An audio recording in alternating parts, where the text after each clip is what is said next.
औरतों के इस प्रकार नहाने से घर में कंगाली आती है। एक बार भगवान विष्णु माता लक्ष्मी के साथ हरिद्वार में घूम रहे थे।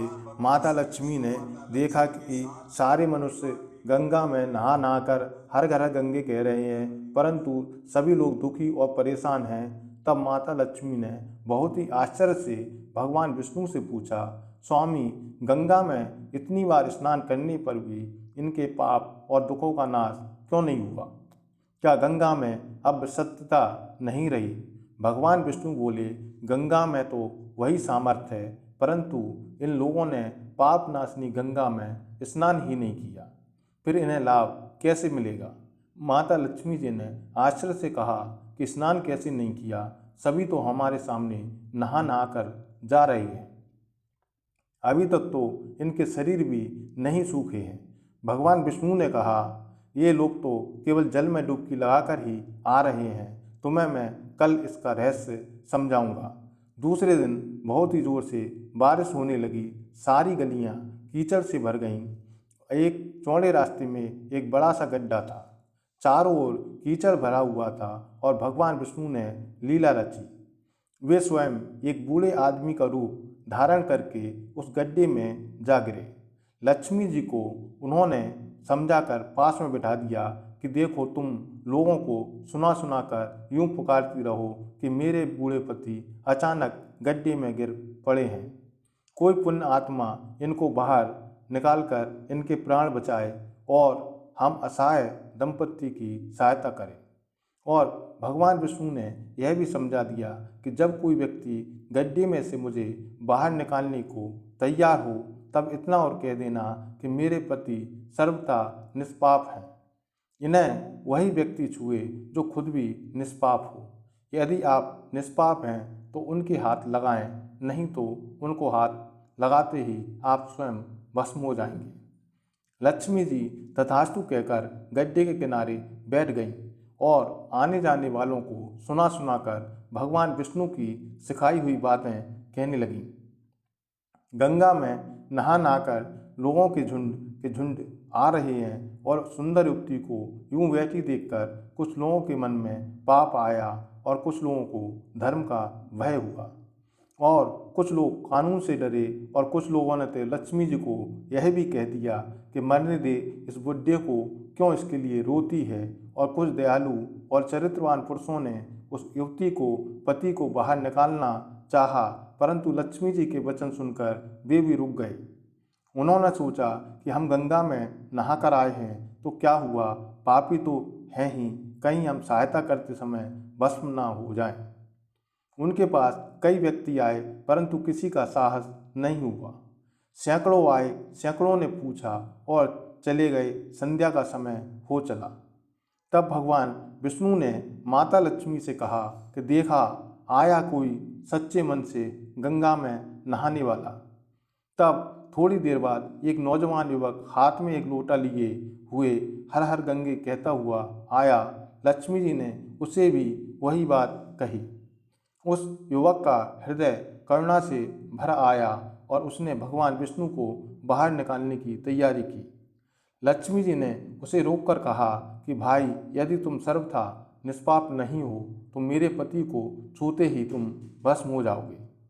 उसने उस समय बिना किसी संकोच किए हुए लक्ष्मी जी से कहा, माता, मेरे निष्पाप होने में तुम्हें संदेह क्यों हो रहा है? देखती नहीं, मैं अभी गंगा नहाकर आया हूँ। भला गंगा में नहाने के बाद भी क्या पाप रहते हैं? मैं अभी तुम्हारे पति को बाहर निकालता हूँ। युवक ने लपक कर उस बूढ़े आदमी को ऊपर उठा लिया।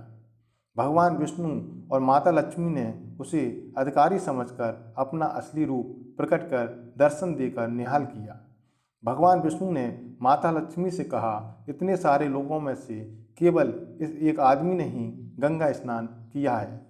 इस दृष्टांत के अनुसार जो लोग बिना श्रद्धा और विश्वास के केवल दम्भ के लिए गंगा स्नान करते हैं, उन्हें वास्तविक फल प्राप्त नहीं होता। परंतु इसका यह मतलब नहीं कि गंगा स्नान व्यर्थ जाता है। गंगा स्नान का बहुत पुण्य भी है। इसके बाद भगवान विष्णु ने माता लक्ष्मी से कहा, अब मैं आपको वो 12 बातें बताता हूँ जो भी मनुष्य इन 12 बातों को नहाते समय ध्यान रखता है वह कभी भी दुखी नहीं रहता। उसके घर में लक्ष्मी का वास होता है, उसके घर में अपार संपत्ति आती है, घर में कभी भी लड़ाई झगड़ा नहीं होता, उसका पूरा परिवार हंसी खुशी जीवन व्यतीत करता है। तब माता लक्ष्मी ने कहा, हे स्वामी, आप हमें यह 12 बातें बताइए। इसके बाद भगवान विष्णु ने उन बातों को बताना शुरू कर दी और माता लक्ष्मी ध्यान से सुनने लगती हैं। इसके बाद भगवान विष्णु बताते हैं, प्रिय, यह 12 बातें जानने के बाद मैं एक और बात बताऊंगा कि जो औरतें कपड़े खोलकर नहाती हैं उनके लिए यह बात बहुत ही महत्वपूर्ण है। हे देवी, आप इस बात को बहुत ही ध्यान लगाकर सुनना। तभी भगवान विष्णु अपनी बातें सुनाने लगते हैं। भगवान विष्णु कहते हैं कि स्नान करने से शरीर निरोगी रहता है और मन प्रसन्न रहता है। नहाने से चेहरे की क्रांति और शारीरिक आकर्षण में भी बढ़ोतरी होती है और अगर इस नित्य कर्म के दौरान कुछ बातों को ध्यान रखा जाए तो आध्यात्म से भी ज़्यादा लाभ पाया जा सकता है। नहाने के कार्य में इन बातों को ध्यान रखना बहुत ज़रूरी है। सबसे पहली बात है, स्नान करने के बाद शुद्ध होकर पूजा पाठ आदि सभी कार्य करने के योग्य बनते हैं, इसलिए सुबह को ही स्नान कर लेना चाहिए। दूसरा, शास्त्रों में कहा गया है कि स्नान करने से 10 गुणों की प्राप्ति होती है। रूप, तेज, बल, पवित्रता, आयु, आरोग्य, निर्लोकता, सुविचार, निरोग और मेधा। धन, पुष्टि व आरोग्य और स्वास्थ्य चाहने वालों को हर मौसम में और हर दिन स्नान करना चाहिए। शास्त्रों में कहा गया है, सुबह स्नान करने से पाप का नाश होता है और पुण्य मिलता है। ऐसा कहा गया है कि सुबह नहाने वालों के पास नकारात्मक शक्तियाँ नहीं भटकती, इसलिए सुबह स्नान करना ही उचित है। बीमारी की हालत में सर के नीचे ही स्नान करना चाहिए अथवा गीले कपड़े से शरीर को पोंछ लेना एक तरह का स्नान ही कहा गया है। सुबह की लालिमा छाने से पहले ही स्नान करना श्रेष्ठ माना गया है। तेल लगाकर और शरीर को मलमल कर नदी में नहाना मना है, इसलिए जगह नदी से बाहर निकलकर तट पर ही शरीर साफ करके नदी में डुबकी लगाना उचित है। जिन घाटों पर कपड़े धोए जाते हैं वहाँ का जल अपवित्र माना गया है, इसलिए वहाँ से कुछ दूर हटकर नहाना चाहिए। नदी में 11 या 21 डुबकियाँ लगाना शुभ बताया गया है। पवित्र नदियों में कपड़े निचोड़ने की मनाही है। नदी में किसी भी तरह की गंदगी नहीं बहाना चाहिए। नल की तुलना में झरने के पानी से ज़्यादा नदी का पानी और नदी के पानी से ज़्यादा किसी तीर्थ का पानी और तीर्थ के जल से ज़्यादा कहीं गंगा जल अधिक श्रेष्ठ माना गया है। गंगा माता का कथन है कि स्नान करते वक्त कोई चाहे जहाँ भी मेरा स्मरण करेगा मैं वहाँ के जल में आ जाऊँगी। इसके बाद भगवान विष्णु ने कहा कि अब मैं आपको औरतों के बारे में बताता हूँ जो औरतें कपड़े खोलकर स्नान करती हैं। हिंदू धर्मशास्त्रों में हर एक चीज़ के लिए कुछ नियम बनाए गए हैं। इन नियमों में से एक है स्नान को लेकर की गई बातें। ऐसा माना जाता है कि आम व्यक्ति को शास्त्रों के नियमों का पालन जरूर करना चाहिए, जिससे उनके घर की सुख समृद्धि बनी रहती है और खुशहाली आती है, साथ में अपार धन बरसता है। माता लक्ष्मी प्रसन्न होती हैं। दरअसल हमारे शास्त्रों में ऐसी कई बातें लिखी गई हैं जिनका हम सदियों से पालन करते चले आ रहे हैं, लेकिन उसके कारण के बारे में हमें अभी भी पूरी जानकारी नहीं है। ऐसे ही नियमों में से एक है निर्वस्त्र स्नान करना। आपने अक्सर घर के बड़ों को ऐसा कहते सुना होगा, कभी भी बिना कपड़ों के यानी कि निर्वस्त्र स्नान नहीं करना चाहिए। अगर हम पौराणिक कथाओं की बात करें तो निर्वस्त्र स्नान की मनाही का एक सबसे बड़ा कारण है भगवान श्री कृष्ण के समय से जुड़ा हुआ। पौराणिक कथाओं के अनुसार एक बार जब गोपियाँ सरोवर में स्नान कर रही थीं और वे निर्वस्त्र थीं, उस समय बाल कृष्ण ने गोपियों के सारे वस्त्र छुपा लिए। तब भगवान श्री कृष्ण ने उनके वस्त्र छुपाकर एक जगह रख दिए। तब गोपियों ने अपने वस्त्र वापस लेने की प्रार्थना की। तब भगवान श्री कृष्ण ने उन्हें समझाया कि कहीं भी बिना वस्त्र धारण किए स्नान नहीं करना चाहिए। इससे जल के देवता वरुण का अपमान होता है, इसलिए आपको निर्वस्त्र होकर स्नान करने की मनाही की जाती है।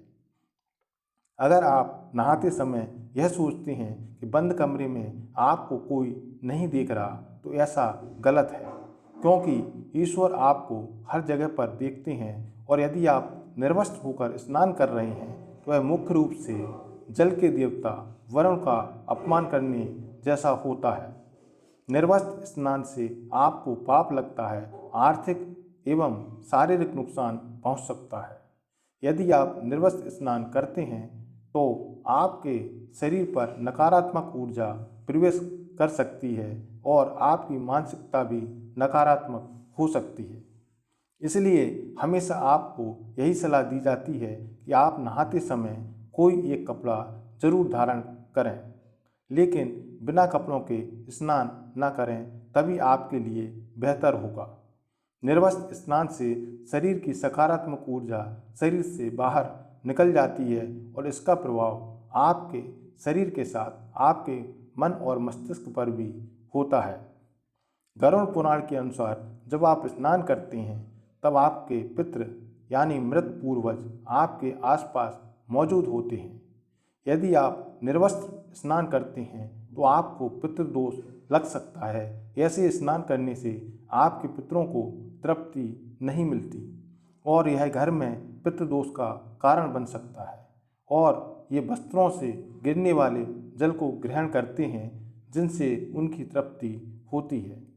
निर्वस्त्र स्नान करने से पितृ अतिरिक्त नाराज हो जाते हैं, जिनसे व्यक्ति का तेज, बल, धन और सुख नष्ट हो जाता है। इसलिए कभी भी निर्वस्त्र होकर स्नान नहीं करना चाहिए।